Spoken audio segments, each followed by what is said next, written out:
3, 2, Two, 1. one.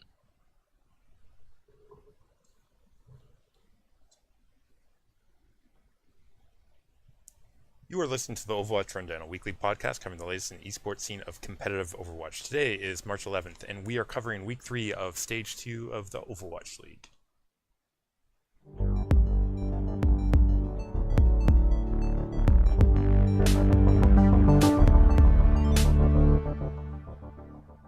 Jax, this week, lots of drama, but as you guys know, on our podcast, we don't talk about the drama because that's not the point of our podcast. I do want to start off, though, by trying to finesse us into what are the impacts of the ongoing drama with XQC and his removal on the field, because I feel like this needs to be talked about.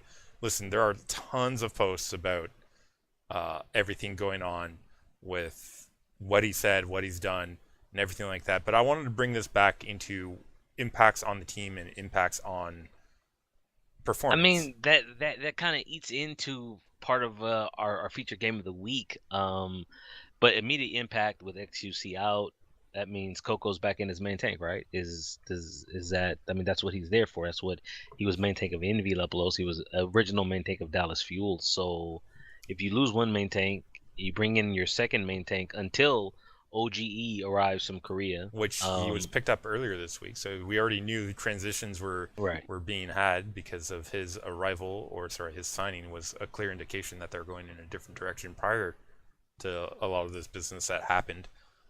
Clearly, there is some turmoil that's been going on with Fuel for some time. But I mean, this is why teams have rosters, right? Why the Overwatch League allows a 12-man roster of players so that, you know, if something unfortunate happens, you can go to the bench and bring in someone else. So I'm looking at Dallas and I'm saying to myself, okay, you know, they lost XQC. They lost his aggressive Winston play, but they've got Coco back there as a possible main tank because, I mean, why else would they have Coco if they don't plan on playing him as main tank, Leplos? So, you know, I'm looking at all of that, and then I see the reason why I said it kind of jumps ahead to the full match coverage, because I'm left scratching my head. And it's not just with Coco. It's with all these other rosters, Leplos. It's with the Valiant, who we've already talked about. It's with some of London, some of Philly, some of Boston. Yeah, like what are they doing with their roster in general? I mean, I don't understand what these teams, these coaches, and these general managers want, right? Because I'm saying to myself, is Taimu, Leplos? Is Taimu really the only option they have for main tank? Is Coco that bad at Winston? Yeah, I mean, is his synergy that bad with Effect and Mickey and AKM and Rascal that you have to put Taimu on main? Leplos, Coco main tanked Envy for I don't know how long.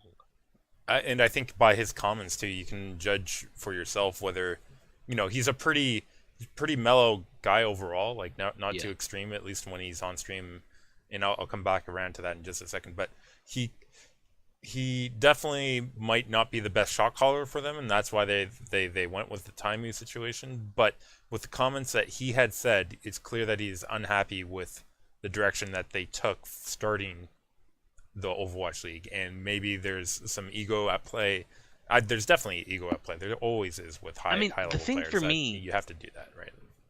The thing that XQC brings that Coco doesn't, and I don't know anything about OGE, so perhaps his style is similar to XQC, is the aggressive tank play, right? The aggressive Winston play. Are you trying to tell me that a tank as experienced as Coco is unable to learn a new style, Leplos? Unable, or perhaps unwilling, or I highly doubt it's unwilling. I mean, I doubt with it.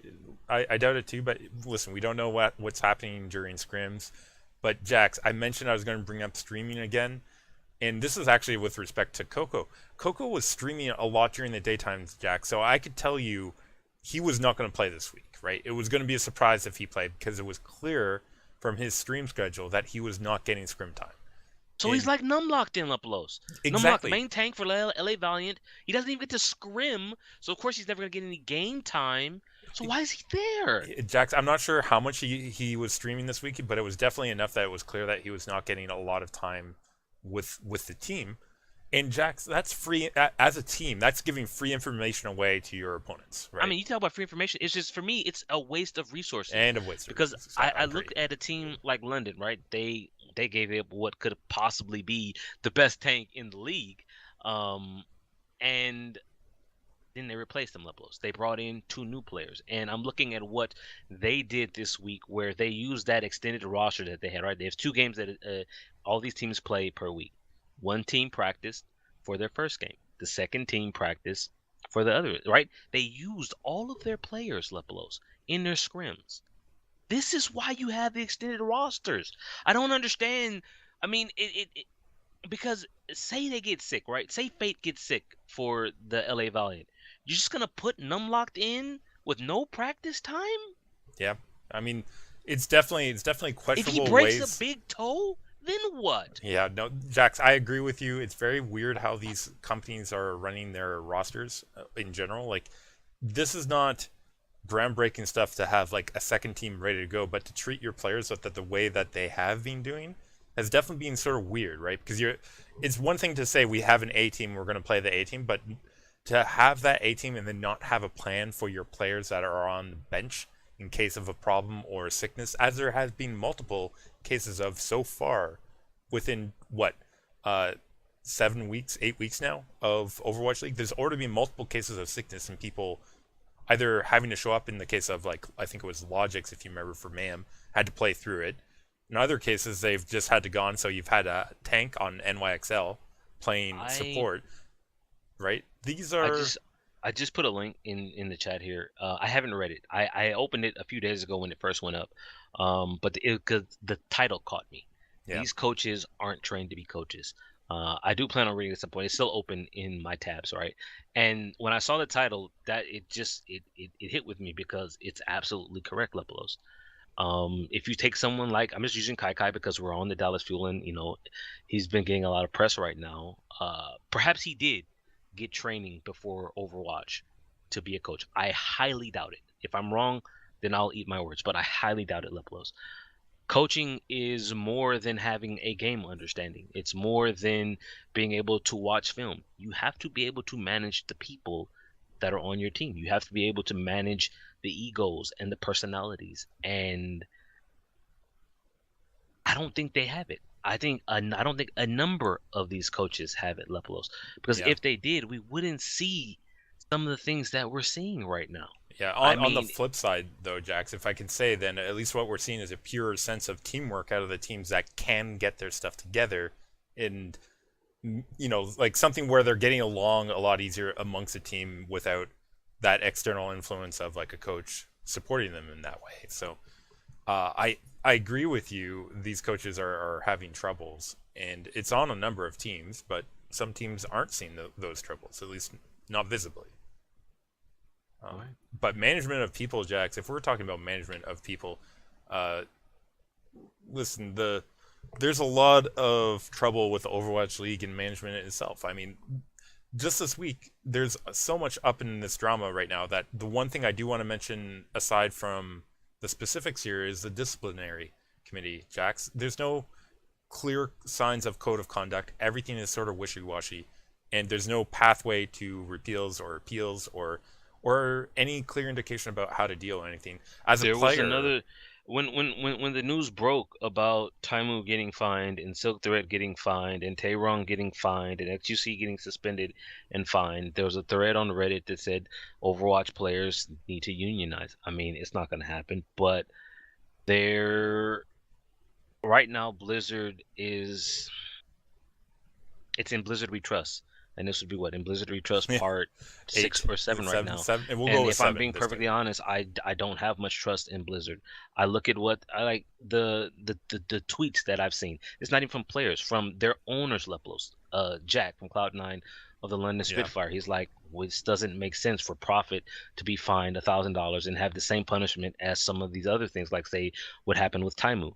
I mean, Taimu made I don't even go to it. He made an improper statement on his stream, yeah. and your prophet who gave his middle finger, accidentally, and you punished him the same, right? Or Silk Thread who was fined for account sharing, right? And you say to yourself, or Jack is saying, these aren't equal, so why are they being treated as equal levels? I'm looking at, I think it was the president or someone high up in Philadelphia Fusion management who tweeted out that he was unhappy with some of the punishment that was handed out for what quote unquote the crimes. Like he felt that maybe perhaps Taimu's statement should have warranted Yeah. a harsher judgment on it. And for me, when you have something like that, wouldn't really happen in other professional leagues. I mean, Yeah. it does, but then those owners are fined for it because you can't come out and openly criticize your product like that. But here we have these owners that are doing it, Leplos. And so I think everyone involved, I think, the thread is these coaches aren't trained to be coaches. I'm not sure the people involved right now are ready for what they're trying to make. That's the owners, that's the players, that's even Blizzard and the league. They're trying to make this traditional esport, right, into a traditional league. Yeah. And they're not going about it the right way. There are all these holes that they're all trying to fill in as they go. And I think these are growing pains that the league and the players and us as the fans, we're all going to have to work through. And hopefully they make it to the point where, it's all straightened out. But as of right now, a little bit rocky. I'm just saying, it's a little bit rocky. I mean, I agree with you, but I do think trying to shoehorn in the old professional model is not going to work, particularly not if you're going to allow players to play on stream. Still you're exposing them to media at all times, and then not only that, but even if you don't let them stream on their own time, Jax, if you're forcing them to play on the ladder with other people on live, and somebody else catches something that they say, now that's exposed, right? Like, there's so many points of exposure for these players comparative to other professional sports. I mean, that it's big trouble for them. It's not just the players, and I think for me this might be the last thing that I say on it because I want to get into the rundown. Yes. But in their pregame show, what do they call it? Watch point. I don't really know. But when they have the casters who put on their skits and they act like they're Saturday Night Live or something like that. They do their analysis. When I'm looking, Leplos, at your caster, Doa, saying that perhaps XQC might need to be amputated. No, you can't. I'm sorry. Was it funny?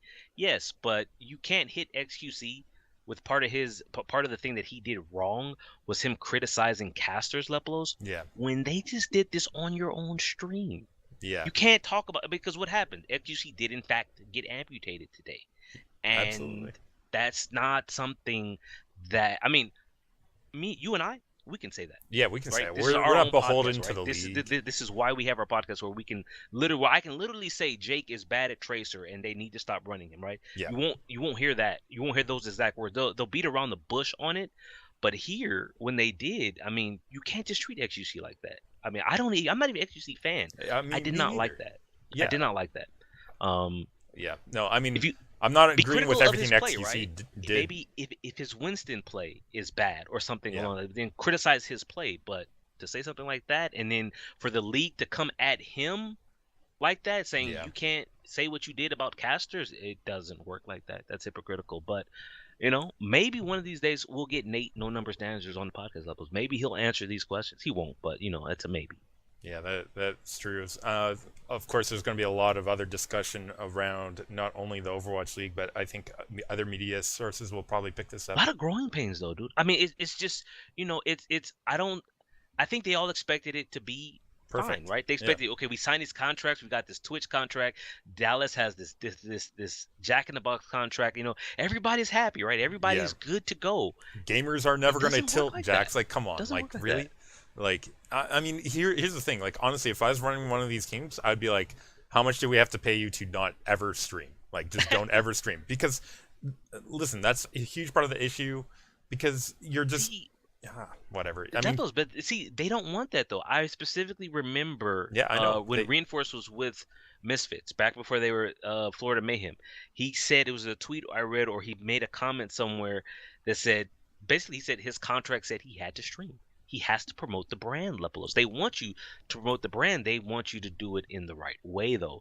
So XUC sitting up there in his Dallas Fuel jersey with Jack in the Box front and center on the front, that wonderful logo they have right there. They don't want him to say some of the things he says while that's so prominently displayed. Yeah, and I have no doubt that played a role That's a good in clock him right there being from released. Toasty Lock. Jax, Good clock from Toasty Lock. Good First clock. good clock I've seen out of Toasty Lock and chat here in weeks. So He's telling us we got to move on. We are moving on, Jax, because we are talking this week about week 3 in the Overwatch League of Stage 2. Okay. I think I mentioned, Jax, that this might have not been the most exciting week. It had the potential of being a complete snooze fest. Thankfully, it was not a complete snooze fest, but we are going to move quickly through some games this week. Jax, starting off quickly, Dynasty versus Shanghai Dragons. There is a bit of a surprise here. Let me go down the scoreline. 2-1 Volskaya, 2-0 Lijiang Tower. Jax, Shanghai Dragons 1-0 on Dynasty on Kings Row. Yeah. And then 3-2 to close it out for Dynasty to win the map on Route 66. Jax, a little bit of a surprise there by the Dragons, pulling out a map win against Dynasty. I mean, to be fair, when I look at the roster here, Lepolos on Kings Row, you had Wakid, Bunny, Kuki, Zephyr, Guido, and Toby. So perhaps 2 of them are, starters there with Toby and either Bunny or Wakid, right? Well, maybe. So at least 1 starter and then 2, they're getting playtime, right? Soul feels comfortable with their position in the stage ladder, Lepolos, and in the overall season 1 ladder that they can take this chance. That being said, Shanghai finished with 151 seconds left in their time bank, Lepolos. That is, a full hold, right? So full hold buys you a lot, and Dynasty did nothing to change their strat, which I don't have a problem with, particularly if you're reading your second string. You want to go for, I've said it before, you want to go for execution over finesse. Yeah. And their execution was up and down. Like, at times they're great in just dominated fights on other maps. Here on Kings Row, it did not play into their... I should also point out, Shanghai not at full strength either. Dia having to go back to China for personal reasons. Hopefully, nothing serious, but I think they said he should be back. Maybe not this week, but the next week. So Shanghai Lepolos taking a map when they themselves are missing a key component. Yeah, can I also mention? I think it was MG landing a bunch of hooks. Let's be honest, they had another 3-tank setup, and that with 3 tanks in there, and they did well when they ran that. So, anyways, Jax, let's move on. Next game, San Francisco Shock versus Dallas Fuel. Bit of a surprise on this one, Jax. You and I both took the Fuel here, did we not, Lepolos? We did. We thought they were going to bound back. Shock, not looking that great. And unfortunately, we were both wrong. Volskaya Industries ended up in a tie, but from there, it was all Shock. 2-1 Lijiang Tower, 3-1 Kings Row, 3-1 Route 66. Jax, those are not... Other than Lijiang Tower and Volskaya, the 2 serious maps, if you want to call them that, the more objective maps of the hybrid and the payload, those weren't that close. You're talking about those are the maps that matter. Yeah. Those are the maps that matter. And so I'm looking at what I just want to just double check here. That's right. On Volskaya, they ran a Roadhog Diva with Taimu in on that tank position levels, right? And I was very questionable. And then they brought in XUC for Lijiang. They brought in XUC for Kings Row, and Kings Row wasn't pretty. One point and 110 meters, so they almost capped second. Yeah. And then San Francisco completes it with 209 seconds left, Lepolos. That is insane. And then you go to Route 66, XUC out, Taimu back in. I have questions for Coach Kai. Lots of serious questions. Jax, the community of the Fuel also seems to be up and down about it. Sometimes they're blaming him, sometimes they're blaming players, sometimes they're blaming management. Everyone's not happy on the Fuel side right now. This result not helping that. Okay, Jax, 3rd game, first day. This is LA Valiant versus Gladiators. Of course you took Gladiators here. I took Valiant. Shields up, Lepolos. Lepolos, I keep telling you, first game of the week, right? You put the shields up high, Lepolos. It's pristine. It's got no cracks in it. Jax, we're good come on, to go, Lepolos. I mean, maybe, I had high hopes for soon, but honestly here, it was all Gladiators. 5-4 Hanamura, 2-0 Lijiang Tower, 2-1 Hollywood, and 6-5 Gibraltar. Jax. That Gibraltar feels really bad if you're Valiant too, because you got far, man. You got got distance, but just not enough to close it out. I mean, we saw something similar in stage 1 where the battle for Los Angeles, the Gladiators went up 2-0 and then absolutely collapsed. If you remember, Lepelos, we had Asher who fell into the Widow's Trap and then died in the Widow's Trap. Actually, he walked off the cliff on that Junkertown. I don't know if you remember or not. Me being a Gladiator fan, I do in fact remember that horrible map. Yes. Here they stayed woke, they stayed on point, and for me, Lepelos, Fisher, what a steal. I don't know what they had to pay Jack in London to get Fisher, but man, what a pickup this guy. I mean, fantastic pickup. And for the first time in a while, Lepelos, the DPS didn't fall off. That's always been the problem with me. The DPS, they go to sleep. And then you're trying to wake them up like, guys, we're almost here. We've almost got it won. And they're like, man, we was up late. We were streaming. We're tired. We got nothing left. Yeah. Here, they closed it out.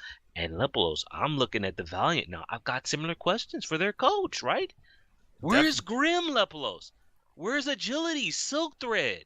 Yeah, I mean, they're running the same lineup that they have for a while. They have a game the next day. We'll talk about that one shortly. But Gladiators, your big first win in 4-0 over their huge city win rivals. for the Gladiators, Lepelos.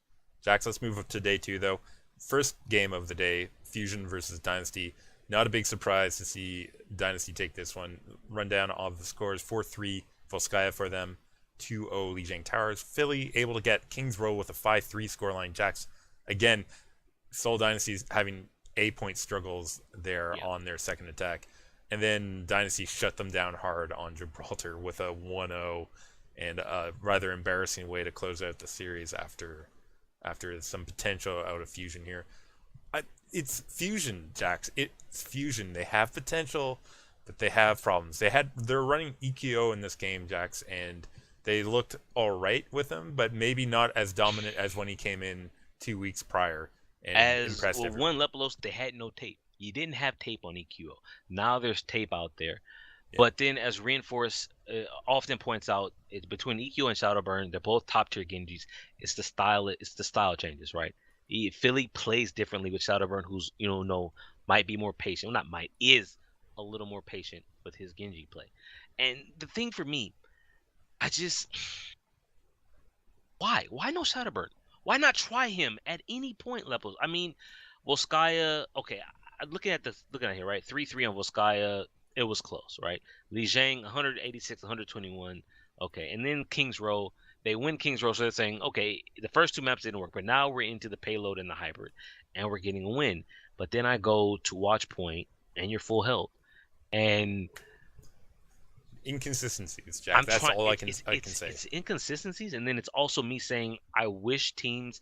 It's not ever going to happen, but I wish teams were able to substitute players more often, because there are times here where I know if I'm a coach, like if this were a traditional sports league, right? Yeah. And you see a player struggling, you call a timeout or you send him, a substitution.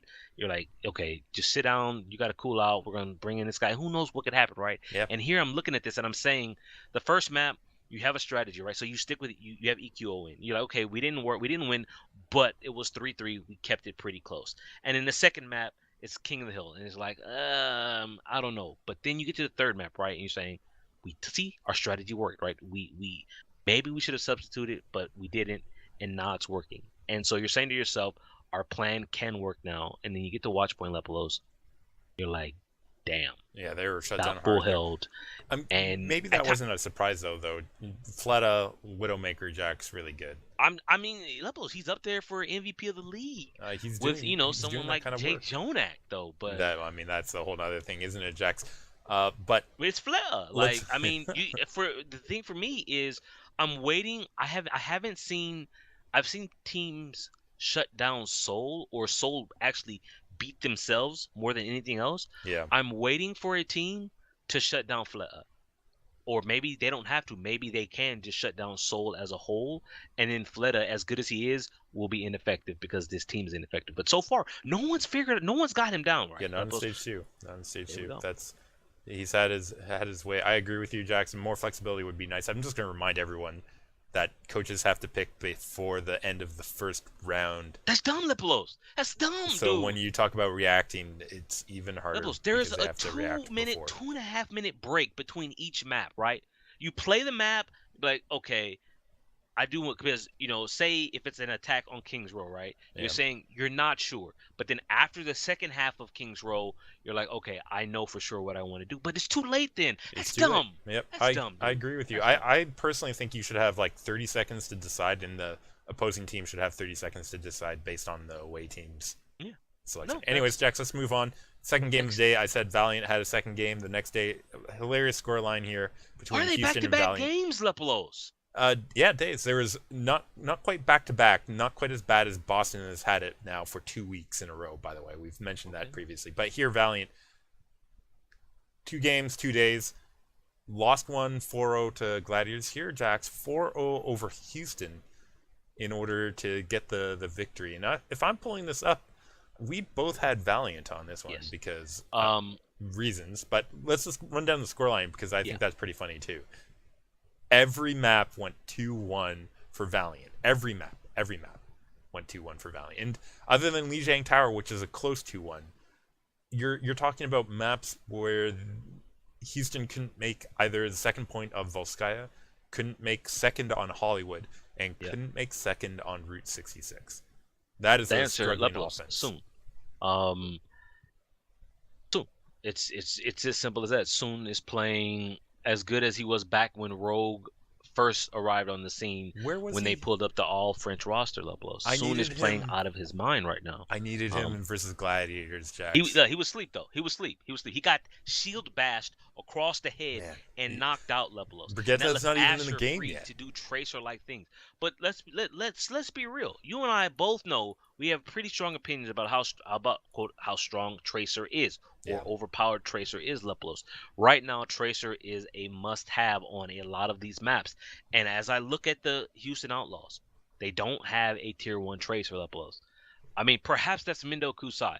I am still waiting for someone to tell me where Mindo Kusai is. Maybe that's their Where is he at? ace card when they make it to the playoffs. Nobody will expect him to come out. But he's got to be on ladder. People have to have seen his He play. plays. I see. He plays all the time. Where is he at in this game, Lepolos? Yeah. See, somebody get Tay wrong. Maybe I'll DM General Manager Flame and get an answer from him. Yeah, right. But I'm looking at Houston, and in Stage 1 meta, slightly different from Stage 2. Junkrat was absolutely broken. Now he's just a little bit broken. Yeah, but and you don't have the free mercy. What did we say, though, right? We said before, when Linkser is good, right? Linkser is great at a lot of heroes. But there were times in Stage 1, when you look at Houston, you're saying, how many games or maps was it where Jake just popped off on the rat and carried them, right? He can't do that now, Lepolos. I mean, he can, but it's not happening. And until Houston figures out what they're going to do with that second DPS spot, because I don't really have a problem with Linkser. I think Linkser is playing the best he's played in, as far as I've seen him in Overwatch. He's been consistent. But when Linkser can't, play out of his mind, who do they go to, Lepolos? Everybody talks about how great a tank Muma is, right? Muma, great. Cool Matt, great. I hear that all the time. So if your tanks are good, if half your DPS is good, the supports are okay. They're not tier 1 supports. The tier 1 support, I'm looking at Toby, I'm looking at Ryuje Hung, Jonak, and Arc, Lepolos. Yeah. Perhaps Big Goose and Shaz, if they can ever figure out their ultimates all the time. I mean, at least they're not doing as poorly as Custa did that 1 week. But anyways, or was it 2 weeks? I forget. Boink, Banny, they're not bad, right? Yeah, they're not bad. It's that second I'm telling you, it's that second DPS slot. If Houston figures that out, Lepolos, who knows? But right now, they lost 4-0 to the Valiant. Yeah, speaking of not having it figured out, next game, Boston versus Shanghai. Not a surprise here. 4-0 for Boston. I'm not even going to run down the scoreline. I'm just going to mention there was 1-0. So Shanghai Dragons on Kings Row, again, where they managed to win against I don't get it. The Dynasty. They did hold in B, Jax, but Boston here able to shut down Shanghai Dragon attack to Lepolos, they didn't even get a tick, man. Yeah, it was not even Lepolos, and then you go to Nepal, 100-0. Yeah, it was. They're missing Dia, and from what I'm hearing, all the signings, Lepolos, stage 3 at the earliest. Yeah, Jax, a lot of things on the horizon. Unfortunately, that's about a month away. In fact, it's probably just about a I month mean, we're away halfway before that through. happens. Yeah. Uh, Hopefully they get it figured out. They need the players, man. They need the players. Zoo fan June. I can't wait. Jax, we had another Philly game against a top team, top Korean roster. New York Excelsior taking on Fusion here. Not a surprise again when Fusion lose this one to the NYXL. XL has been performing well, uh, although maybe some cracks in them as well this season or this stage a little bit, like dropping a map to Mayhem earlier and then losing to Spitfire again in week one were sort of signs that they might be weakening. But Jax here, they're shutting down their opponents when they have to. I I have it's the same question that I asked before. Where is Shadowburn Lepolos? Yeah, I EQO mean, and so all the game first long. time when Philadelphia played against Seoul, right, and they lost 31. Okay, you had a plan with the EQO, and so then you go from Seoul to New York, and you're still running the same thing that didn't work. Jax, there's something I would Where are have the to check. changes, Lepolos? I think the Fusion roster Oh does not no. change from within a game. Maybe there's one time where they swapped Hotba and Poco in. I almost don't think so. I see. I I had forgotten Lepolos. I I had think they forgotten. run under the Boombox was sick. strategy. Oh, Sorry. Boombox was sick. Oh, Boom. The Boombox was second sick. game of the week against New York, Boombox was sick. Yeah. They had to bring in Dayfly. The podcast already knows my feelings on. He played the best he's played though.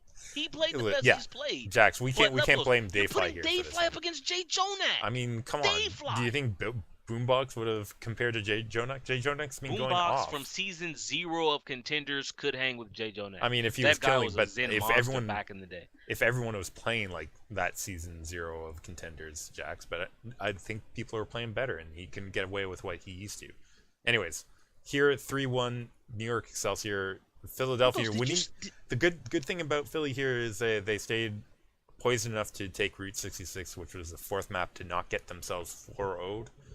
And minor victories, Jax, but you know what? When you're losing 2 games in a week, you need all the minor victories I you want can to point take. out, Leblos, Big Boss did not play in the series. Only substitution they made was Mano for Janice on Kings Row. That was the only change that they made. Yeah, Pine Big Boss Pine not here. hasn't Uh, been playing as well this stage did we as he skip was London stage one. versus Boston?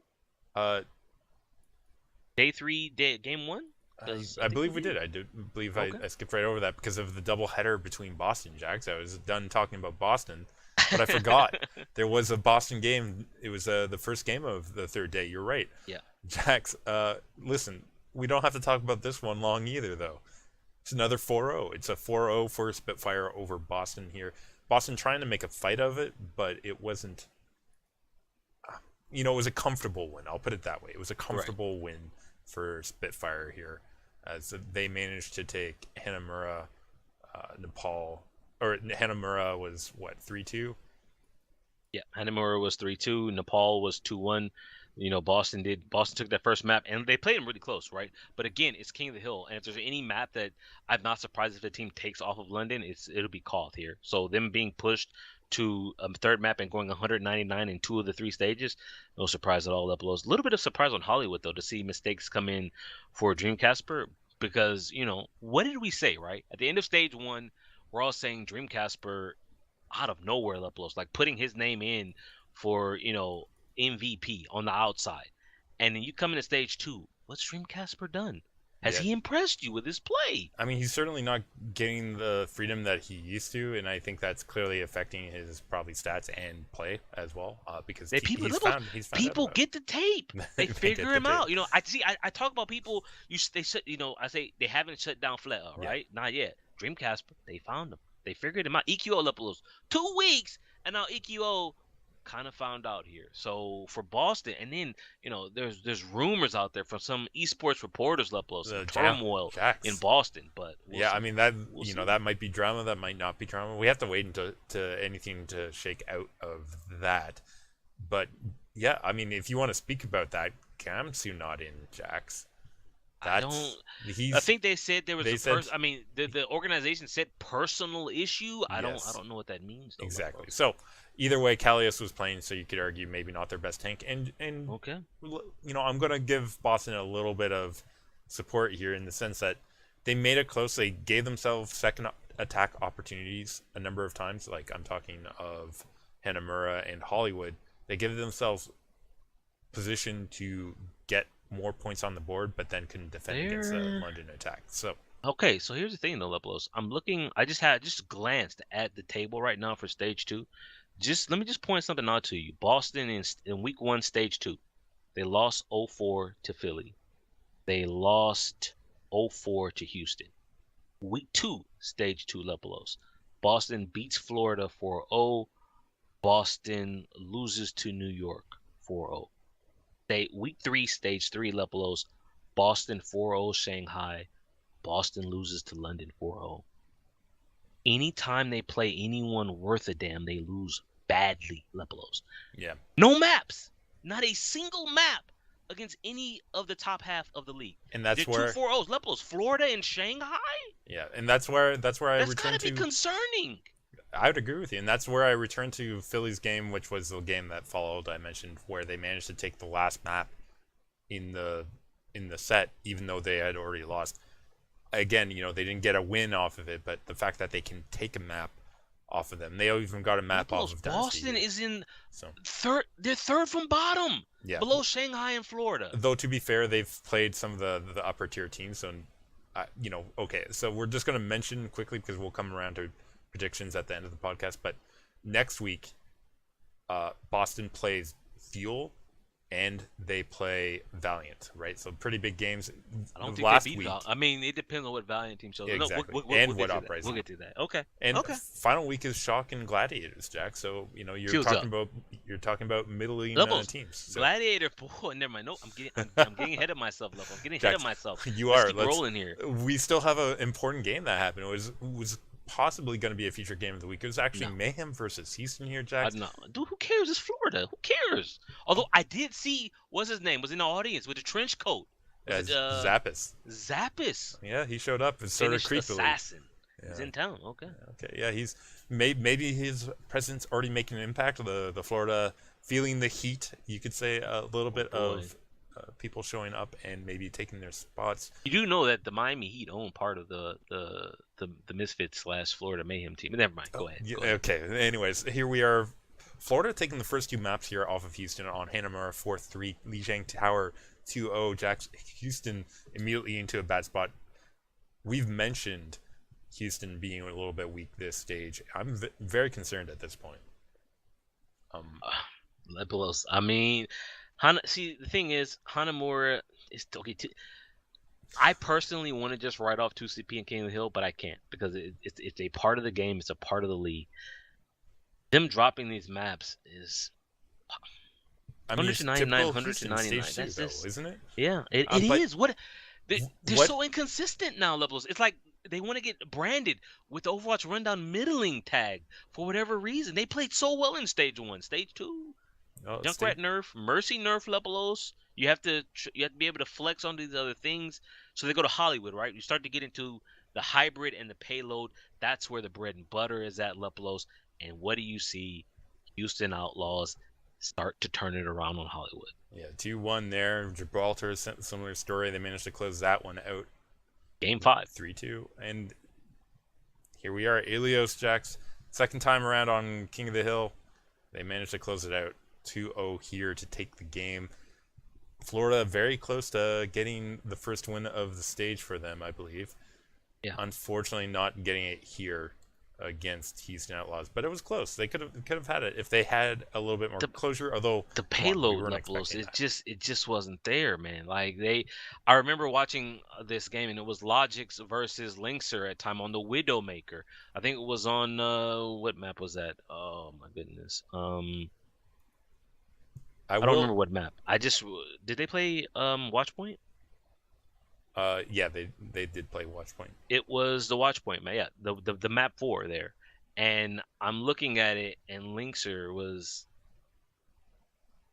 like he outplayed Lepelos. Let's be honest, he just outplayed him, right? Yeah. And Widow is such a huge part of Watchpoint right now. The binary Widow. You have battles. The overall meta, and then you have the individual map metas, and Widow is a thing on Watchpoint. And there were times I think I asked you on the Discord. I said even though Logix is not as good on Widowmaker as Lynxer, does he have to play it? Like, or do you have to play Widow?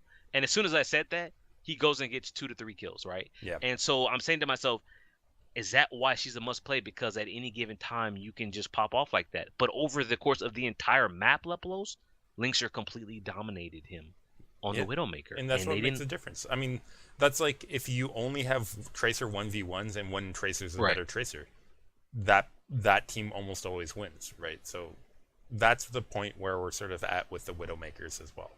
You know, if you're on a map that favors her, whoever wins that battle the most is going to win for their team the most.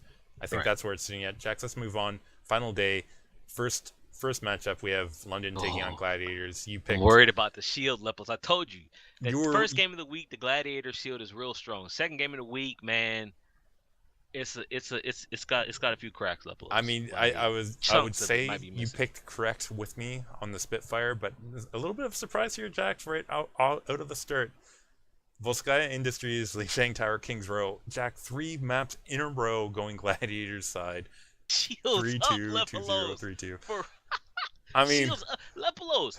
Volskaya, they finished with 132 seconds in the time bank. Lijiang Tower, Lepelos, 141. And then Kings Row is where I was nervous because I look at this point when it got to the third map and I'm saying, now the game begins because like the previous day where Florida went up 2-0 over Houston and then they got to the payloads and it got a little iffy, Lepelos. Yeah. I was nervous. And then the Gladiators was like, Jax, we got you, bro. We're good. And I wish I had the clip handy, right? There's a clip going on right now, Lepelos, of Fisher after he's like, hello? Gladiators, this is London. Can we have Fisher back, please? Fantastic. Dude, that clip is hilarious. That is what that a is pickup, awesome. Lepels. What a pickup. Huge pickup for them. London as well too. I'm not sure. I agree with the attitude of running your B team against teams that you think you can beat. And I also agree with when they lost the first 2, they switched up into their A team. Is it a B team? Like, I mean, let's be. It's not your first roster. It's like that's not the roster you would put up against Dynasty or NYXL. I can't even blame Coach Bishop anymore. Bishop is out, Lepelos, yeah, right? Bishop is out, so I can't even blame Coach Bishop for this. But the coaching staff, their plan, right? They practice with these 2 different rosters. One team prepared for their first game of the week, the second team, and it's a mixture of players prepared for this game here, Lepelos. And as you know, right, Zen right now is a very strong hero, right? I have been highly critical of Hagopin because Bedosin is so much better. Yeah. I can't really say so much better. On the flip side, Shaz has been playing really well too. So when you talk about heroes that make an impact, well, we're talking about Widows, but here we're talking about Zen's, Jax. It's almost like every player matters in every map. Oh God, I'm saying it too now. No, I mean, the biggest thing, if you want to say, okay, Jax, sum it up for me quickly. Why did the Gladiators win? Their DPS stayed woke. Surefour and Asher and Hydration, Lepelos, there was no fall off. There was no fall off, man. Yeah. And nice when I look at the Gladiators, when I always say every week, I'm saying I need a 12-man roster, or I need at least 10. I need 2 more DPS players. What did I say? They need a tier 1, a star. They need a Fleta, right? They need a Linkser. They need whoever's going to be their DPS carry. Yeah. Here, Lepelos, I think all their DPS are interchangeable, but they all stayed at their level. There was no drop off, and when they didn't drop off, that meant Fisher and Bishu could do tank things. That means Shaz and Big Goose, dynamic duo with the support line, right? Fantastic. If those 2 figure out their ultimates, we're good to go. Yeah. But after this win, Lepelos, Gladiators are in 3rd place for stage 2. I know. Is that not Shields incredible? Up, Lepelos. That is definitely an interesting place to be in. Spitfire having dropped games now against them and Houston, Jax, who we have said has been suspect this whole stage. Despite their wins over NYXL in the first week, you're got to be a little bit worried if you're in London for dropping games against these opponents. At this point, if I'm the London coaching staff, I might have to stick with the best 6, Lepelos. I mean, I get it. I get what they're doing here, right? And I like that they're having all their players involved. But I'm trying to pull up the I'm trying to pull up their game I mean, against Houston, but so it might take me yeah. Well, let me just say a bit. this. I agree with it. I think it's a good strategy. Here it cost them a game, but Jack, when you look at like some of their other schedule lineup, look, next week they have 2 games on 2 days. First one's against Shock, second one's against Dynasty. Having 2 lineups to be able to have different things come out protects you against that Dynasty lineup. In the final week, you The have Shock are Fuel playing and well right now.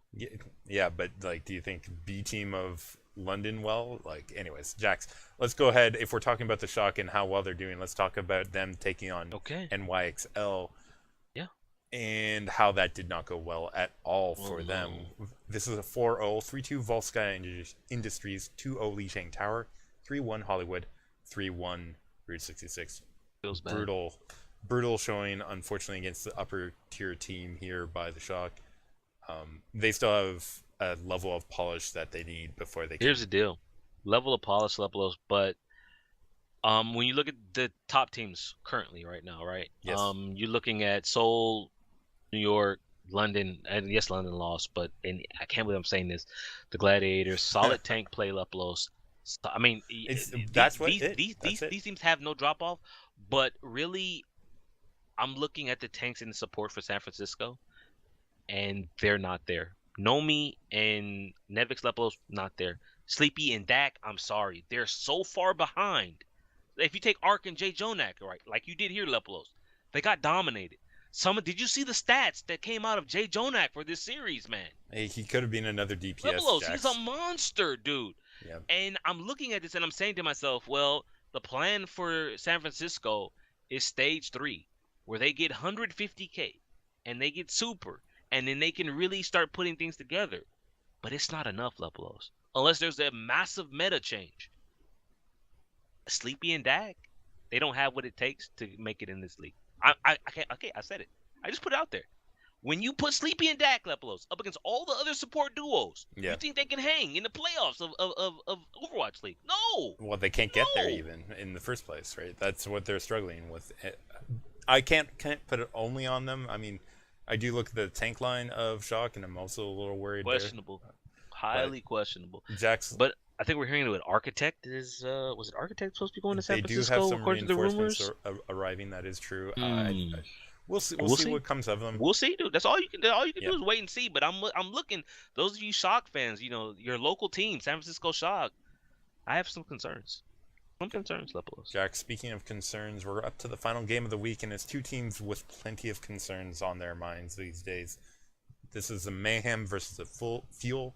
It's the one we're talking about at length because it was a pretty interesting game. Let's go ahead. You're giving full coverage to Florida. There's good reason, Jax. Let's go ahead and talk about it a little bit. Garbage. Okay. I mean, shouldn't say that. I am still going to try and move through this one quickly, so you can go ahead and jump in where you want. Oh, Lepo, you should see the pages upon pages of notes that I have here, man. There's so much that you can talk about. Let's start with Hanamura, though. That's where they started Mayhem on attack, and both teams running dive here sort of off the start, and Taimu, of course, in on tank. I'm not sure if you want to start in on that. It's just I don't. Where is Coco Leplos? Yeah. Is he that bad? Good question. No, you don't know. You don't know. So I mean, there's DPS wise, though, Rascal in here off the start this time. Somewhere we no haven't AKM. Seen. No AKM. No AKM here on Hanamura. It's something that we had seen him when they lost to the Valiant, I believe, earlier. Yeah. Jax here, though, on Mayhem attack, Fuel getting a strong hold on the B point. I will say they looked a little shaky. They were very quick to change off their main heroes. I'm thinking particularly of Rascal, who switched to Doomfist at one point, and Chips, who switched to May really early off when they started to lose some early battles. Yeah. But that all said, I don't think those switches were the reason they held, but they managed to hold those fights. Overall, Jax, Fuel shutting down Mayhem strong at the doors. Mayhem had 6 minutes and 50 seconds to push. The first push, they snowballed and got, like 55, 60%. And then I think they got it all the way up to 71.5 on their final attack. Yeah, there was a 5-minute period there, Leplos, where they tried the same thing. They tried to go in like everybody else. They tried to go push the right side. Yep. Well, Hanamura B point, go to the right side, go into that little tiny corridor, fight your way through all that crap, and then get in on the point. And they never did. Uber at one point gave Logic some props, right? He says Logic has been criticized for not holding his weight against other tier 1 tracers like Effect or Prophet, people like that. Yeah. And he's saying that Logic did work here. I have to ask you, Lepelos, what did Logic do? If you look at Tavik, who's on the soldier, Tavik was constantly being dove on by the Winston, by the Diva, by Effect, who at one point hit a magical pulse bomb onto Tavik. It was actually that moment where I felt Florida was screwed because the nano boost came out onto Tavik and he popped visor at the exact moment that Effect stuck him, and they lost those 2 ultimates right there, and they never really got it back. Yeah. But with Dallas focusing so hard on Tavik, where was Logic's? And I'm going to ask you, I'm going to point out something else later on as we go into the Dallas fuel attack. But Uber giving props to Logic's here, I don't see why. What did he do? Yeah, what did he do, Lepelos? I mean, I think it was but pretty... We'll see. I think it was pretty even in the Tracer battle on the Mayhem attack. Jax, I believe this is a common strategy for a good reason, but unfortunately they weren't able to pull it off just as much as Fuel had trouble against Valiant doing that. Anyways, Jax, Fuel attack, they have a percentage to get it with something like 71%. 71.5. Yeah, there you go. So 72% basically. Yeah. Fuel attack, very, very poor defense coming out of Mayhem here on that A point. They backed off, like they were like ready to defend B point before it was even open. It looked that bad. Like they basically backed off, allowed themselves to be killed through a choke point when they had to re-enter to try and defend A. Very poor positional play out of Mayhem here. I don't know what to say about that, Jax, other than you're not looking practiced if that's your first defense. I don't get why they were so passive. It doesn't make any sense to me why you would sit that far back. I mean, I get, where the Dallas Fuel ran Genji Tracer, and here Mayhem runs Soldier Tracer, so perhaps they want to sit back and let the Soldier poke down at range. But when you sit back and you literally let your opponents walk in, I think it was Chips who he not even walked, he's playing Zen, he just floated on in and just started fragging away. I think he killed Swoosh on the Winston, like think dead. I'm like, okay, then what was your whole plan here? But I'm looking at it right now, Lepelos, right? 7 minutes for the Dallas Fuel to push the B point, whereas the Mayhem had 650. The Mayhem, they got progress off their very first attack. They got over 50% on their first attack. Here, Dallas get nothing, Lepelos.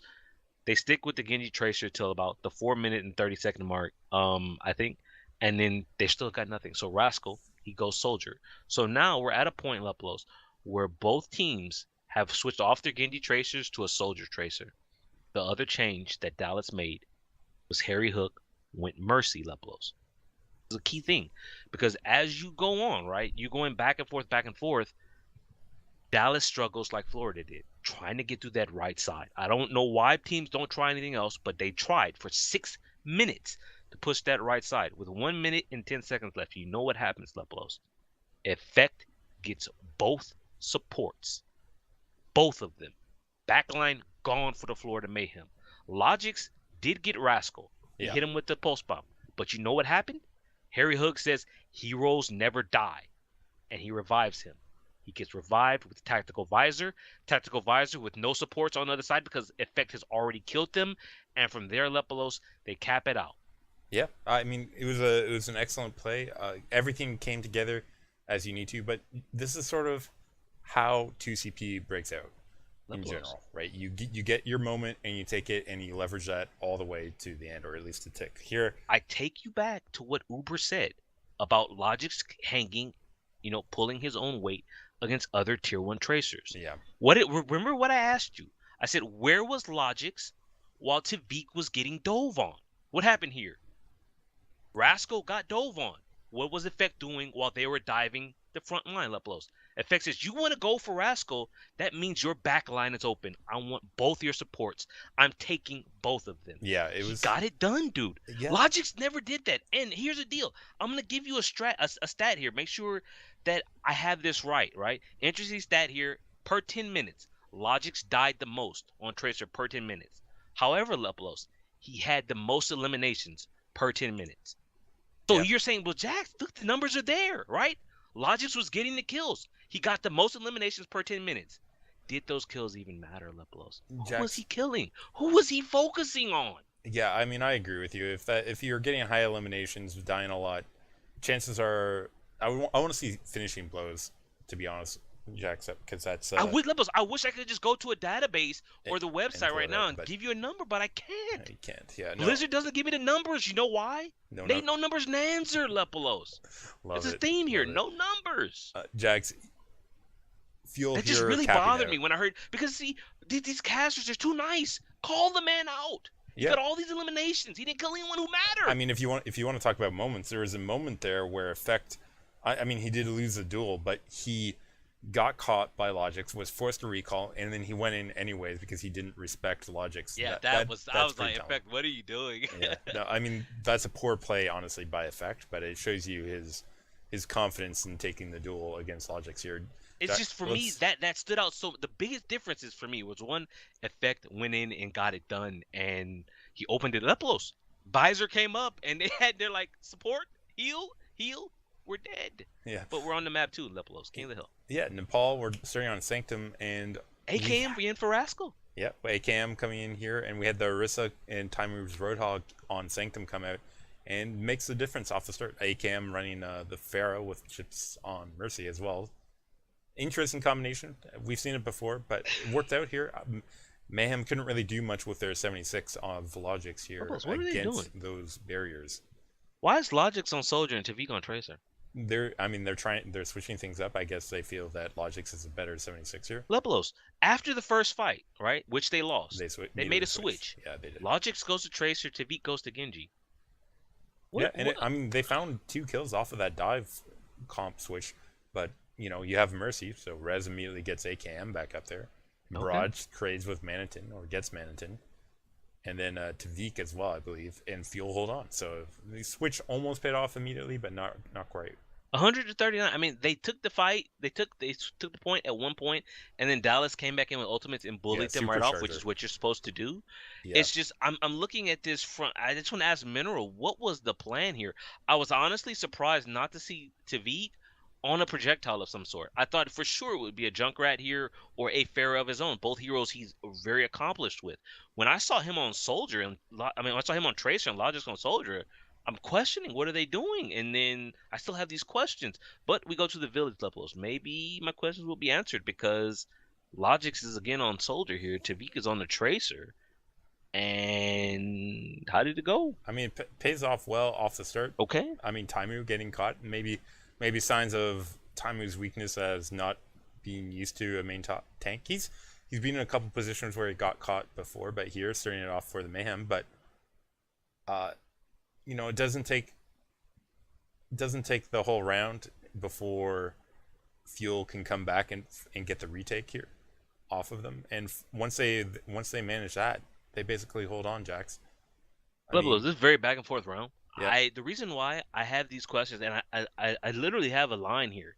It says, ask Lepelos why Florida doesn't play to their strengths.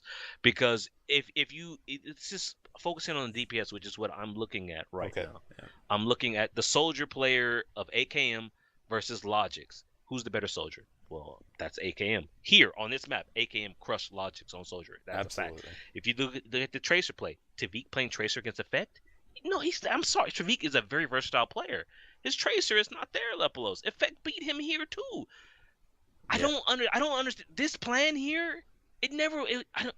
No, you're not going to win. The only reason it was close is because Dallas is in turmoil right now, Lepelos, and their main tanks are not synergizing well with their DPS. Yeah, and Mayhem's still struggling to deal with that, anyways. So they're Lepelos, we're in the middle of stage 2, and they don't know what they're doing. I mean, I agree with you. And this Nepal round shows that precisely. They're still trying to reach out there to try and find something that works, but I agree with you. They're making bad decisions based on that kind of an attitude. Lepelos, and so we go to King's Row, right? And I'm looking at this. I look at my first note here. Effect out Rascal in? Oh, have we seen Effect benched in the last year? I think he missed a week, if you remember. Yeah, he went back to Korea for some personal time, dude. Yeah. Here he's sitting out for Kings Row. Maybe they Okay. had a strategy and plan. Jax, let's Okay. talk about their strategy. I believe. Go for it. Well, off the Mayhem on the start, attack first, though. Yeah. that Widowmaker from AKM coming out, not finding anything here, as Oh, field defense immediately crushed by the Mayhem.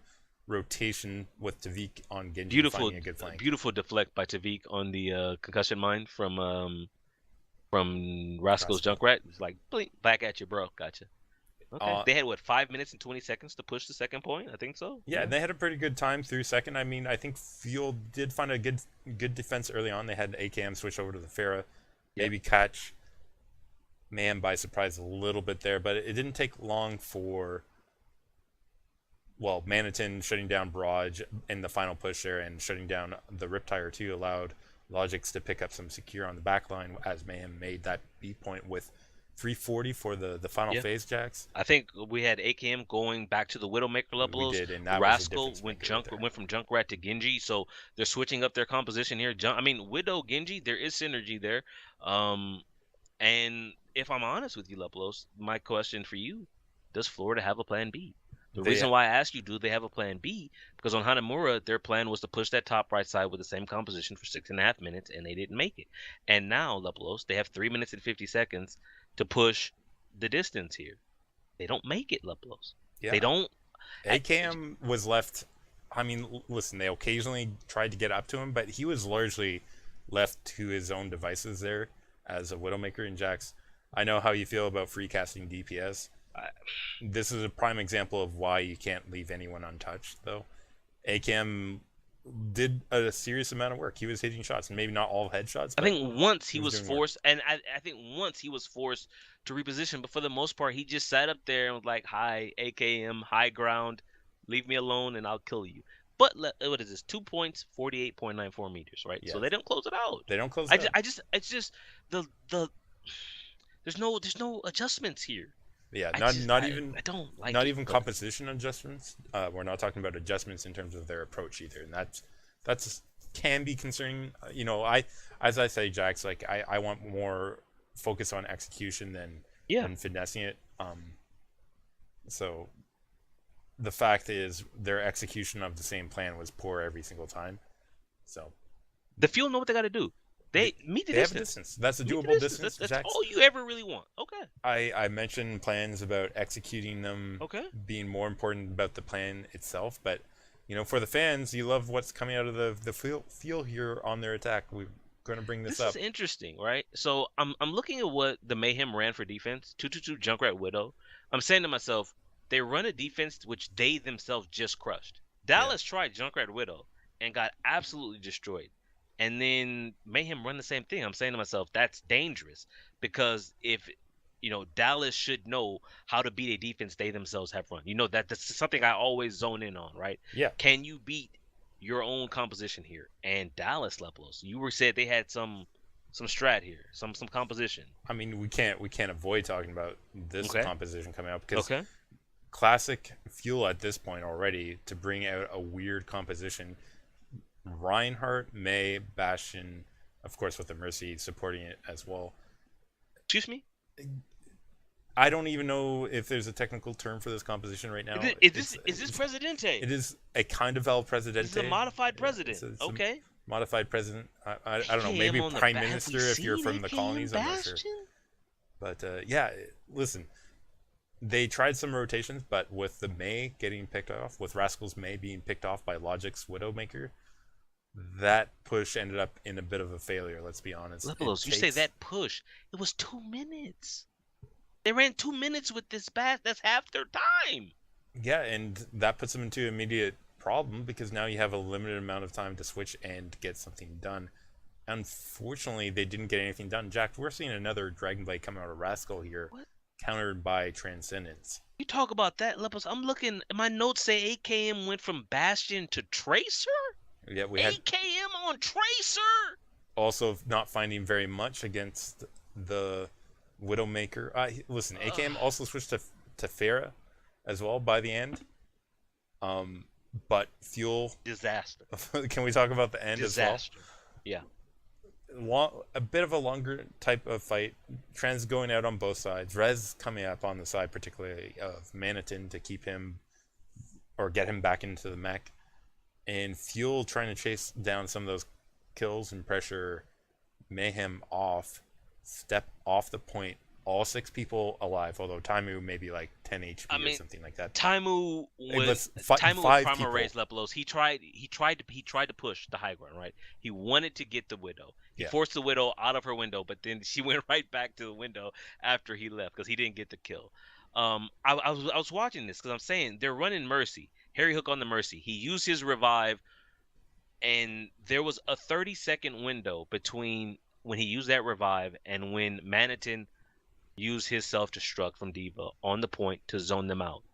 And they don't make it back, Lepelos. And I'm saying to myself, chat says C9.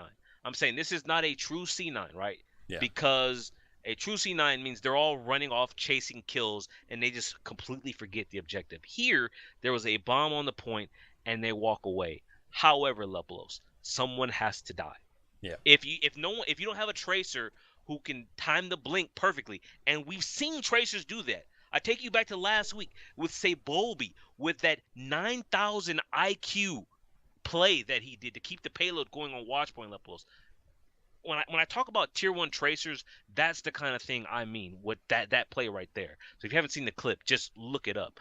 If you don't have someone who can time it or who has the cooldowns to make it work, then someone has to die, Lepelos. Maybe it's Mickey on the D.Va, honestly, because D.Va can get revived, right? Someone has to die on that point. Honestly, it's Taimu because he had less than like he had no HP, right? Yeah, I'm saying to myself, Harry Hook has. It's been 30 seconds. He's got to revive. Yeah. And no one dies. No one communicates that. Maybe we need to be on point there. Maybe we need to keep the timer going. But that's not a C9, but it might as well be. I mean, you can't forget about the objective. Certainly not at this level. The look on the Florida players' face, they're like, "Yep, they were so cool about it when the bomb went off and the map, like Uber, who is the wordsmith, who never is, without something to say, he's stunned, Lepelos. Yeah, he is stunned, and Mr. X is like, he has to speak up because Uber, he's like, the look on your face right now. He's talking about Uber because who expects that? Who expects that to happen? Listen, between these 2 bottom tier teams, Jack, anything can happen. That is terrible, dude. Florida getting a map here. Let's talk about Gibraltar, Jax. I'm going to try and move us on quickly through this one. Mayhem attack here. They find an interesting defense coming out of Fuel again. Fuel again doing something that's sort of different. And obviously people love when things different. I'm not sure how effective it is. Only if you let it be effective, maybe, Jax? It's effective because, very aggressive defense with the Sombra and the Roadhog. So they played around the health pack that was, the Mega that's right off the left side in the trailer of Watchpoint Gibraltar right there. That's where they based around. Lepelos. That was beautiful. Like when AKM caught Zuppy, who was in spawn with the EMP and killed him. There through, like, that reminded me of Fraggy from NIP when they were doing the qualifiers for MSI, the tournament that never happened. And Fraggy is literally standing there on Hollywood with his hammer on Reinhardt. He's swinging his hammer through the force field, Lepelos, hitting people. Yeah. I'm saying, when a Reinhardt is just spawn camping you, swinging his hammer in your spawn. Yeah, but here, that's terrible. Here you're having AKM that's doing the Sombra with the EMP at the spawn room to catch your Zen. That gets logic to switch off the Widowmaker into the McCree, and it pays off. Let's be honest, it pays off. Maybe not right away, but it starts paying off with him picking off AKM and then Mickey. By the way, I don't know what Mickey was doing so far in the back lines. I don't know what Mickey was doing there with about a minute left. AKM with an awful EMP. It was I almost wanted to slow it down frame by frame to see. I want to say he was interrupted. Like, I saw the animation start because he missed the Zen. I'm saying your EMP, at the very least levels, EMP should always kill a Zenyatta. Always. Unless the Zen hits that split-second Transcendence, right? Yeah. He didn't have, right? He didn't hit the Zen. He didn't hit the Mercy. The Zen then used Transcendence. It's like, wait, he used EMP and I didn't get hit, so we got this. They pushed through. Yeah, they pushed through. And let me ask you something. You like Sombra for second point Gibraltar? Absolutely not. And let's also be honest here for a second, Jax. The B point taken really, really quickly here by Mayhem, probably in part because of Sombra. Let's talk about third phase just that quickly, Jax, because that B point was not worth talking about. No I argument mean, there. no, it's just Surprising, right? But he I stays don't on get it. it. He stays Yeah. on it for the C point, which is why I want to get to. He did find 2 kills on the supports of Mayhem early, but then in the next fight, ACAM, horrible engage onto Zappe here, where he shoots him and then decides to use EMP in that order. And that is a poor You remember mistake. last week? Who did we see do this before? Dayfly. What did he Dayfly do did this. on Volskaya? He comes out shooting the SMG, and he's like, "Oh wait, I have EMP." Not what he did. I mean, I have here in my notes, Lepelos, AKMs, EMPs, very hit or miss, very hit or miss. And Yeah, here, here big time miss. miss, Yeah, big definitely. miss. Uh, that puts Fuel actually into a bad spot off of that because now you're down a player, and Zuppy, with the return kill, puts Fuel down a man, and they're immediately pressured. They're pressured back. Fuel do their best to come out, but a good pulse bomb and some work by Logics there, in the end, able to capture out C in OT. Not what you want to have happen if you're Fuel. And Jax, I've mentioned earlier the fact that I believe in execution. When I say execution of strategy, I don't mean keeping the same composition throughout the whole map and expecting that to work. I'm talking about doing one composition maybe where it's appropriate and keeping to that where it's appropriate. Here, Right. I don't think the Sombra was working. No.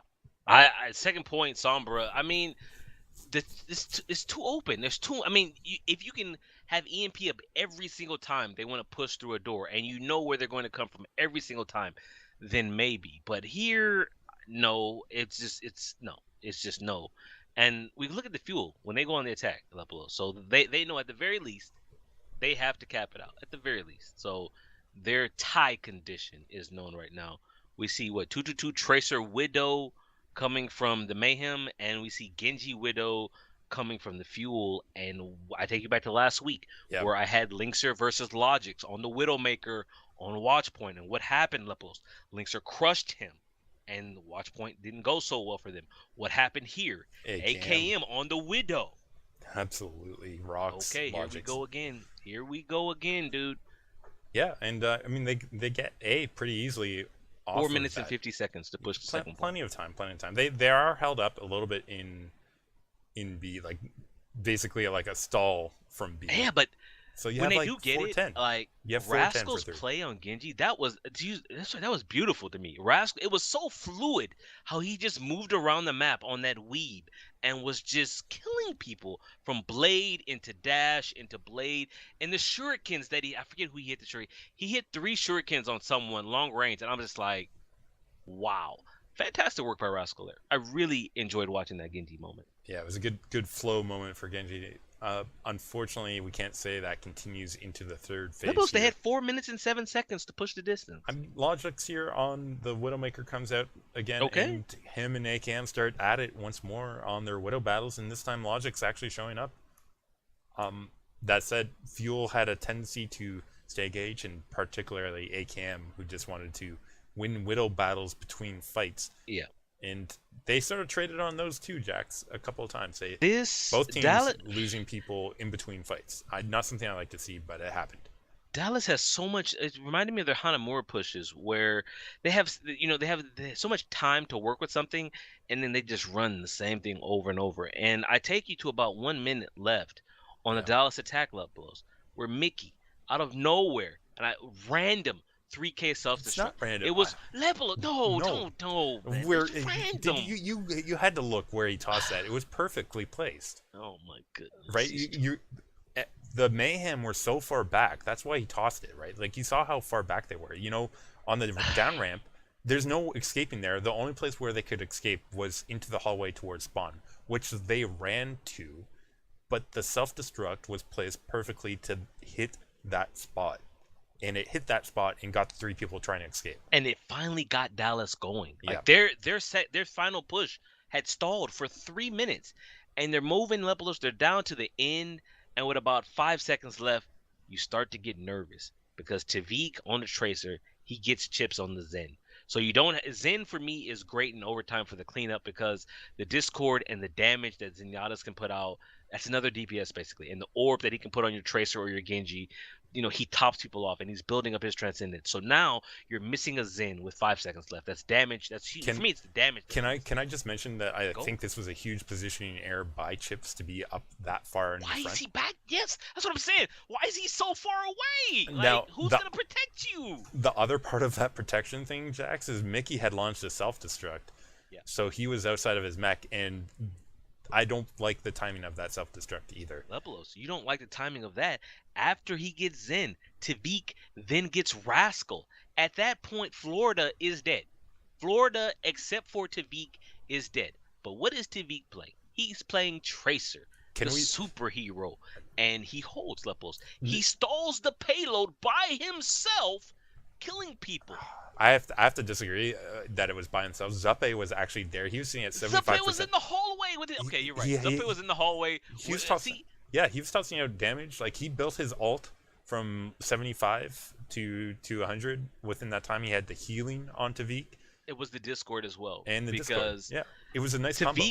Lepelos, you say the best combo. When Tracer is stalling a payload, I have problems with that.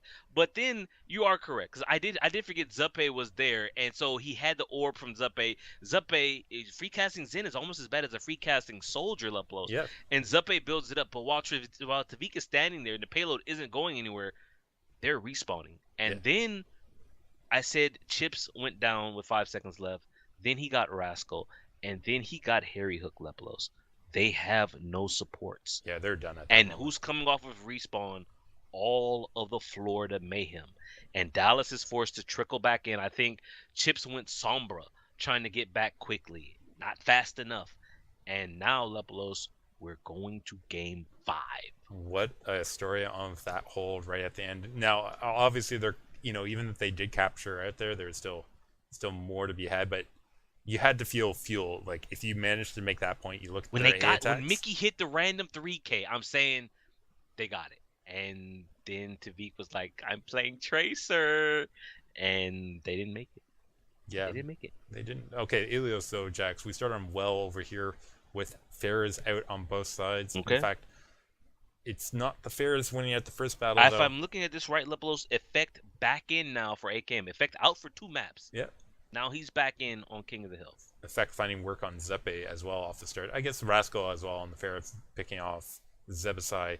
Allow Fuel to get point quickly, but very quickly on the other side, Mayhem come right back at them. And poor positioning by the side of Fuel here, getting too aggressive, not getting enough healing because of their positioning, cost them 34% flip.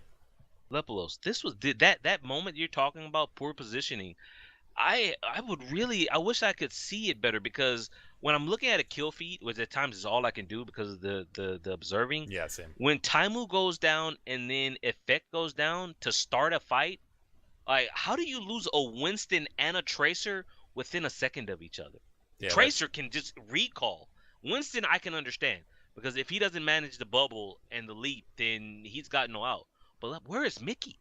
Where is the mitigation from the Diva, Lepelos? Yeah. Why didn't he dive with him? These are all good questions to ask the team on their review. Unfortunately, here it's not paying off for their side. It doesn't pay off. They don't make it back ever. You're absolutely right. Mayhem holding on from here to take that first one on well. Let's move to Ruins, Jax.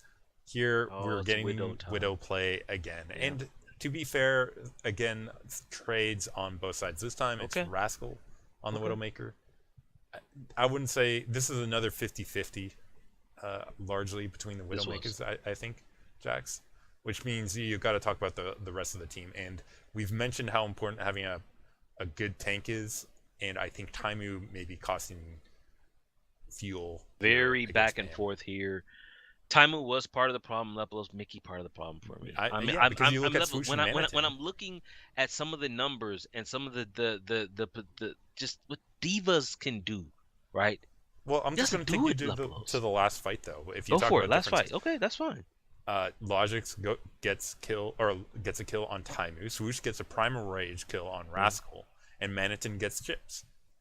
Right? Like, there you go. There's your difference in tank play between the two sides. You know, you lose your tank first, and the other side tanks get important kills. One on your Widowmaker, the other on a healer. You're done if that happens here.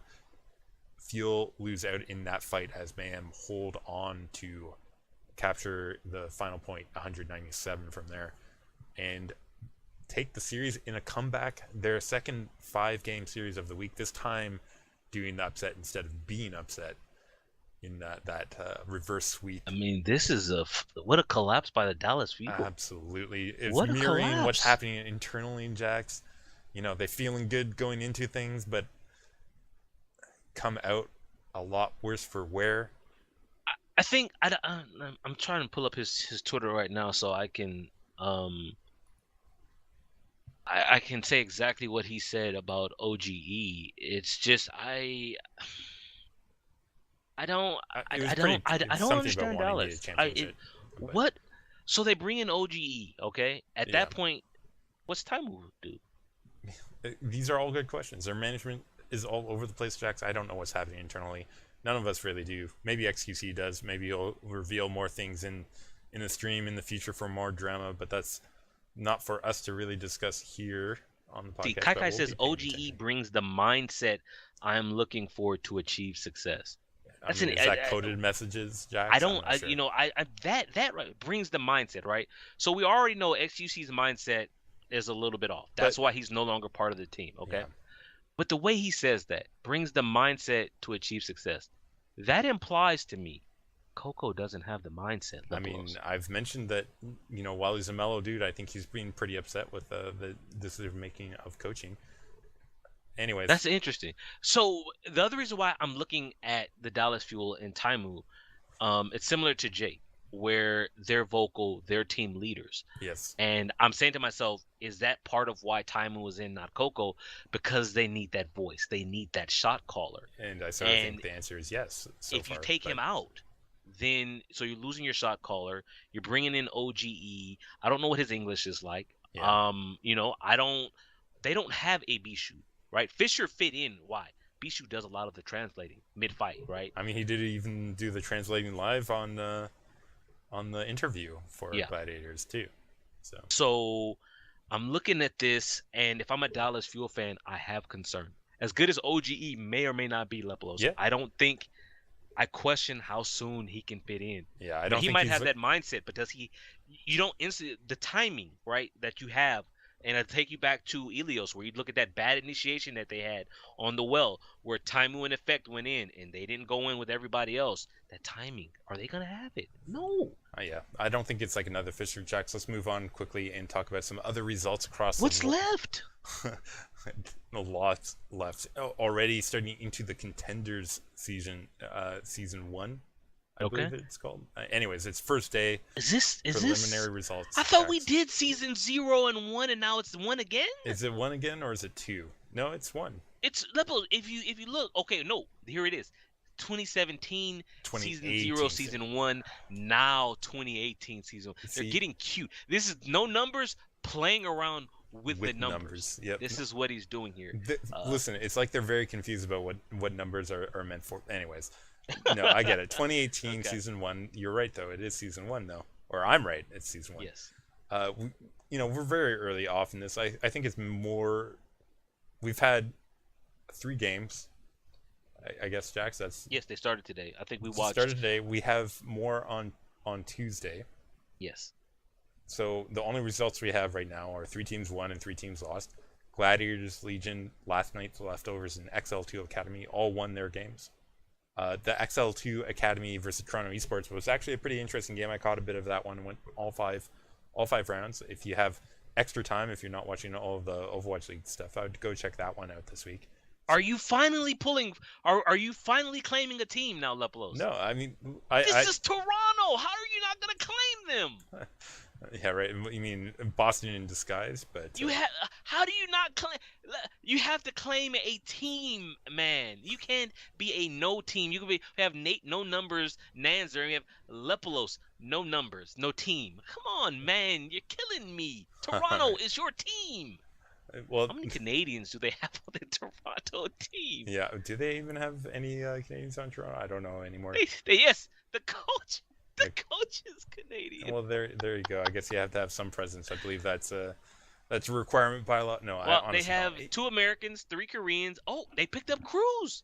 Cruz left Orglis in Hungary. Yep. I guess he's not hungry anymore. I guess that was the deal that he had. That was too good. He played very well. He slotted in so quickly. Yep. He was starting. Like he came in and was starting in a day. But let's move on and talk about Europe as well. That there was 3 games over there where we had British Hurricane, which is the Spitfires academy team, winning 4-0, taking top spot. We had Gigante with a 3-1 win, and then we had That's a Disband with the win in 5 in a series of 5. So maybe I'll check that one out too. But that's where we're sitting. These are both Group A's from North America. There's still Group B games coming on Tuesday to play through. So actually, they play tomorrow. They play on the 12th. We have previously Lepelos, we had Sunday, Monday, and Tuesday with no Overwatch. Yeah, now we with have Contenders coming in now. There's Overwatch. Even right this moment, the Australian Contenders has just started. Yeah, and we don't have results for that one, so you guys are gonna have to wait next week. Who has time to watch Overwatch every day of the week, man? Brett, you're still linking me Tier 3 tournaments too. We're talking Swiss Esports League Winter 2018 Premier Division. We're about halfway through. I'm glad that's not streamed. Who can watch it? We're actually a little bit more through the regular season. We're past week 4. At this we're halfway point. Yes. Out of 7 weeks. I'm just going to go to standings, not results. Standings are Lausanne Esports sitting at 3-0, and Silent Gaming both sitting at 3-0 actually, with a 9-0 scoreline. Some teams have played more games. My Insanity, having lost 1 game, they're sitting at 3-1. Is in 3rd place. Dizzy at 2-2. Singer or SNGR 2-2. Sort of middling for the league right now. On the bottom 3rd, we had Watchpoint Switzerland, ELVETS Horizon, and Paradise Wyverns unfortunately at the bottom with 0-4, that team. So, I don't know how many people are following this, but if you are Swiss and you follow the Swiss Esports League, big game this week. You've got 1 and 2, or basically 1 and 1. They're both 3-0, 9-0, so they're tied for first place. Lausanne Esports plays Silent Gaming Lepelos. We will have, I mean, they one can't team will draw be these undefeated. Games, can they? Yeah, no. Well, I mean, it's possible that both teams get through the week having hopefully a loss, but no draws, but we should have a definitive first place team here, and that would be week 5, and then they'll probably be whoever wins this will probably take however the playoff is seeded would probably be the number 1 seed. That's true. Going into the playoffs. Yeah, I'm just taking. It's not entirely clear to me right now what the playoff scheduling looks like. Anyways, I have been unable to find a stream as well. By the way, I'm just gonna put that out there. Yeah, that is true. I mean, if anyone does have a stream for that and wants to link us, maybe we'll at check OW Rundown. Tweet at us. Yeah, Jax. I guess that wraps up the rundown section. So that leaves predictions. Oh boy, Lepelos, some of your predictions are a little shady the last couple of weeks, Lepelos. Yeah, not taking those gladiators, man. It hurts you. I mean, are you gonna take gladiators all this week, all week long?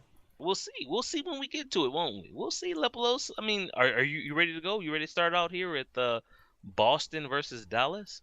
Boston versus Dallas. So this is an interesting one. It's hard to take feel right now considering their recent slide and continuing turmoil. I don't think they have it in them this week to bring it back against Boston. I think Boston. I'm gonna take Boston as well. It's just Boston. Remember what I said earlier about Boston and their 4-0s. They've either won 4-0 or lost 4-0 every game this stage, and the only ones they've won have been against Florida and Shanghai. That being said, Florida just beat Dallas, so I've got to go with Boston, Lepelos. I agree with you as well on Boston here, although I wouldn't be surprised. What a game! I wouldn't be surprised if you'll do take a map off them, but good one coming up, Jax. New York Excelsior versus Seoul Dynasty. What are you feeling for this? Lepelos, I'm feeling these are the 1 and 2 teams right now in stage 2. Yes, but do you have a feeling about one team having the other's number at this point in time? Do you think it's going to go all 5 games? It's a hard one to read, Nepal, honestly. Hollywood. Wow. I personally think Dynasty will be taking this one. I was going to say Dynasty because New York. But like I can see New York Jay taking it. Jonak's But so good, man. yeah, exactly. Jay Right? Jonak's so good. He's But busted on Zen. I feel like Ugh. Dynasties had pretty good polish in terms of their positional play and haven't relied on that so much, and I think they'll be able to exploit the weaknesses If Bunny of plays NYXL. like he did last week, if Bunny plays like he did against Philadelphia, like Bunny was on fire. Oh man, I'm going Soul. This is gonna be a good one though. That is gonna be Well, I mean, Will unless Big it's Boss not, but Pine we'll show see. up, Leplos, or is he riding the Pine? Yeah, I'm guessing not. That I don't think Potential game of the week right there. It depends First on how it date. plays out. Potential game of the Who week knows? right there, Leplos. What is not going to be game of the week is Fusion versus Dragons, because You say that when they two teams played in stage one, Leplos, Philly got pushed to 5 against Seoul. Do you think that's going to happen this time? I don't think Philly. I think Philly will give them. Is Dia back? Do we know? I do not know. If no Dia, then Philly. Will we see Joe Meister at last? No, we're not. I don't think so. Gayfly then again? I think we'll probably see Gayfly again and in for Boombox. Okay. I take Philly though. I take Philly. I mean, yeah, I take Philly too. Again, Shanghai actually. Why are they back to back? Yeah, Dragons having back-to-back games. They have a first game of day 2 here against NYXL. Yeah. No surprise, NYXL are going to take this one. Maybe with their quote-unquote B team, although they don't have as long as a roster as some other teams. But they will be taking this one. I'm pretty sure about that. I expect to see more Janice on that one. Maybe less Mono.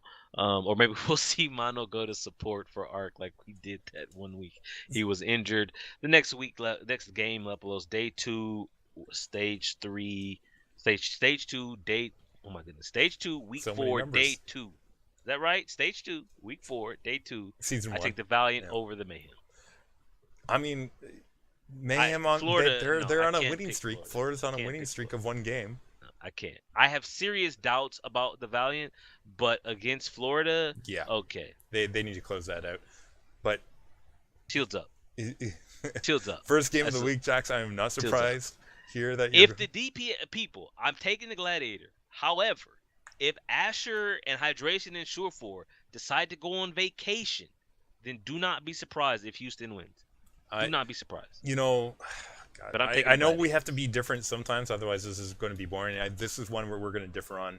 Oh, again, Lepelos goes against the Gladiators, people. You hear it here. You hear it here. I got to go divisive. Well, they're see, this is unfair. The Shield needs time to repair, Lepelos. Why are these teams back to back? I'm sorry. Why are they back to back? Well, I mean, here, let me just say what I wanted here first about the Outlaws here, which is, I think Outlaws here might have a handle on Fissure, maybe a bit better than other teams have had up until now. And I agree with you. Unstoppable. If the DPS of Gladiators do not show up, this definitely will go Outlaws' way. So that's what I'm betting on because of the inconsistencies. What a tank! But then I feel bad. Remix. The rumors are saying they're shopping around Remix. They want to get rid of him. They want to find somewhere where he can be played, but unfortunately, I don't think anybody will take him at this point. Where would he go? To a bench on San Francisco? I mean, I don't think he's not going to get A team listed right now. Can we trade Remix for Rascal down there at Dallas? Good luck. I mean, no, they just got OGE. I guess not. OGE. Do I want Taimu? Do we want Taimu? Can we trade Remix for Taimu? It's not gonna happen. No, not Taimu. Jax, let's go ahead and talk about the one you were just mentioning. Day 3 unfair. Of Shield up. With, the Shield will be very battered here. Very battered. However, the supports, the healers of the Gladiators will carry us to victory. I agree with you. I think Mayhem is too inconsistent in order to take this one. Listen, I know Gladiator's inconsistent.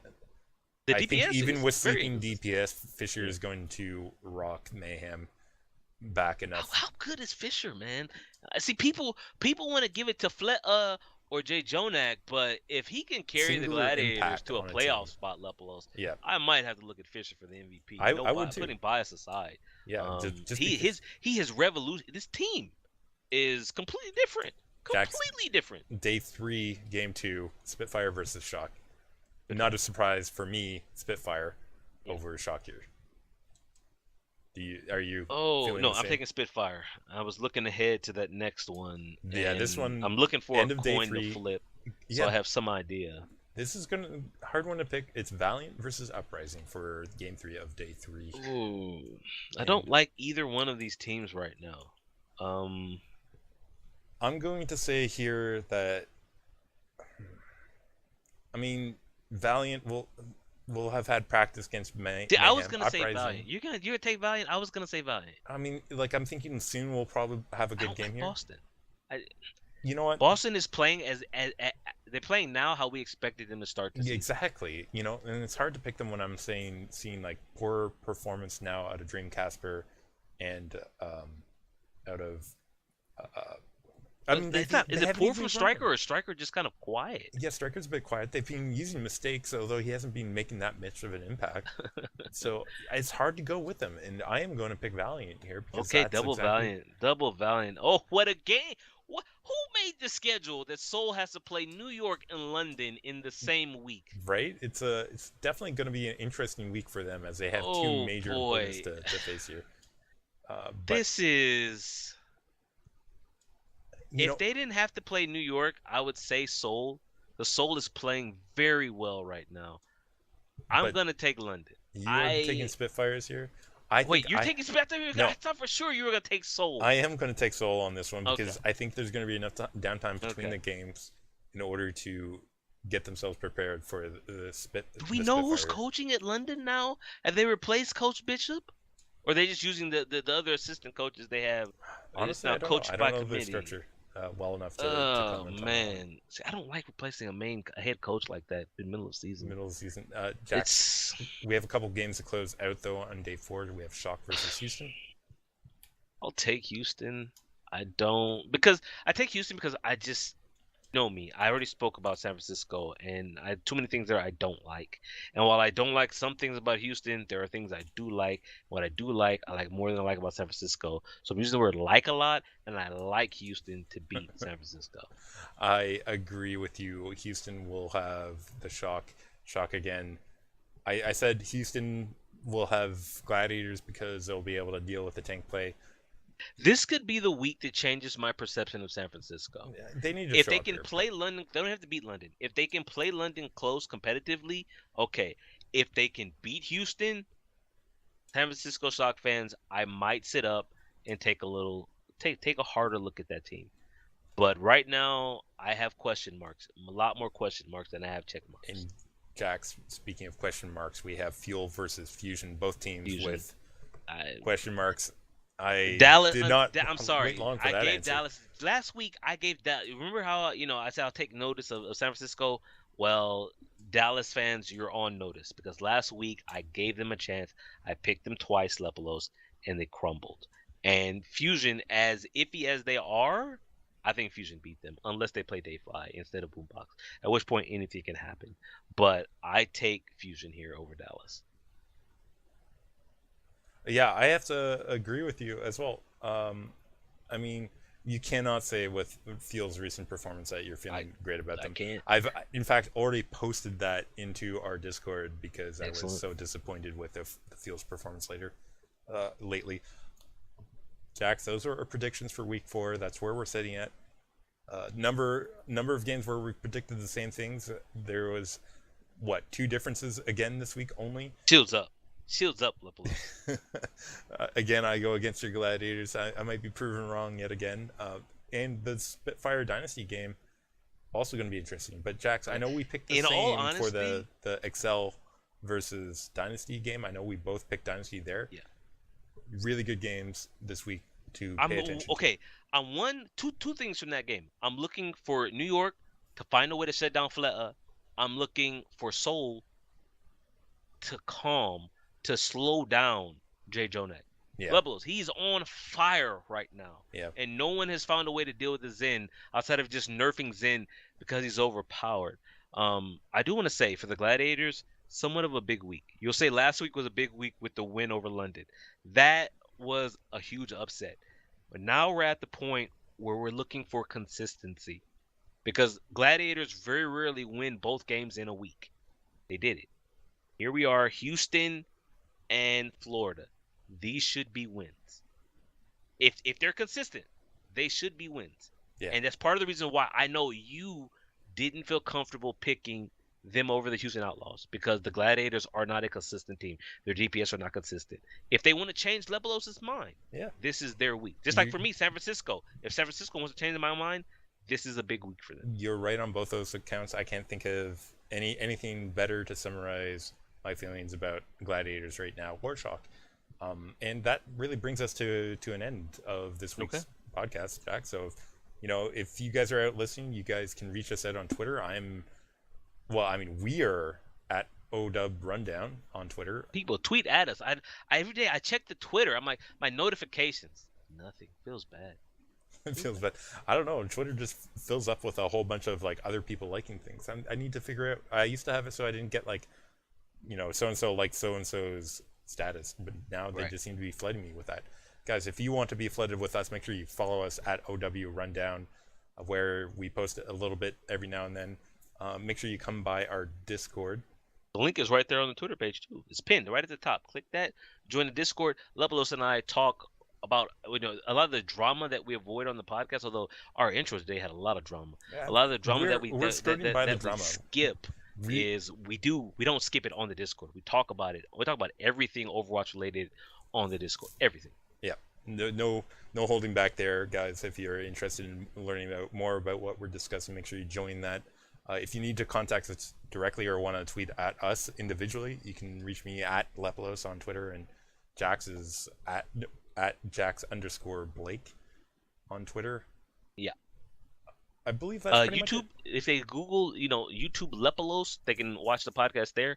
Or if you want to watch it live, if you don't, if the podcast doesn't work for you, if you just happen to be sitting around Sunday night, 9 Pacific, time change Lepelos. That's why I was a little late. Time change, yeah, that is true. At 9, in between 9 and 9:10 p.m.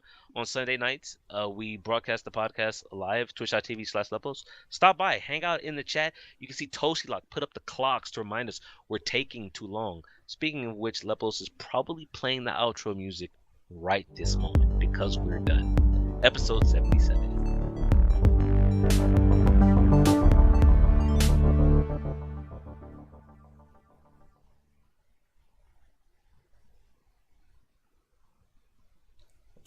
Jax, that was a good lead into the